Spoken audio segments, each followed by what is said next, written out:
శనక్కాయ పప్పుల కట్లీ ఎలా చేయాలో చూద్దాము. దీనికి ఒక పావు కిలో అట్లా శనక్కాయ పప్పులను తీసుకొని బాండెట్లో బాగా వేయించుకోవాలి. తర్వాత దీన్ని ఇలాగా బాగా పొట్టు తీసేసి పక్కన పెట్టుకోవాలి.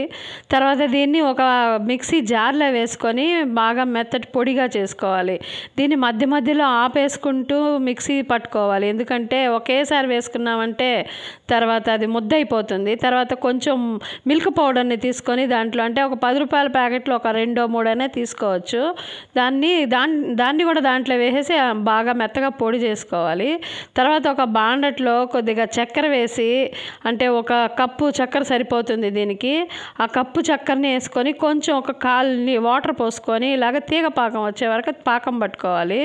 వచ్చిన తర్వాత ఏం చేయాలంటే ఇప్పుడు మనం మిక్సీ పట్టుకున్నాం కదా, ఆ పొడిని అంతా తీసేసి దాంట్లో వేసుకొని కలుపుకొని ఒక 2-3 స్పూన్ల నెయ్యి వేసుకొని కలుపుకుంటూ ఉండాలి. చూడండి ఇలా వస్తుంది.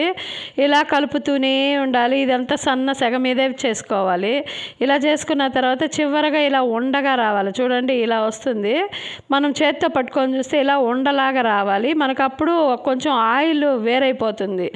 అప్పుడు మనకి కరెక్ట్గా వచ్చేసినట్టు అనమాట. తర్వాత మనం ఏం చేయాలంటే ఒక ప్లేట్లో కొద్దిగా నెయ్యి పూసుకొని మనం చేసిన ఈ మిశ్రమాన్ని అంతా దాంట్లో వేసుకొని బాగా పరుచుకొని ఇలాగా కట్ చేసి పెట్టుకోవాలి. తర్వాత కాసేపు చల్లారనిచ్చిన తర్వాత ఇలా ముక్కలు తీసేసుకున్నామంటే చూడండి ఎంత బాగుంటుందో.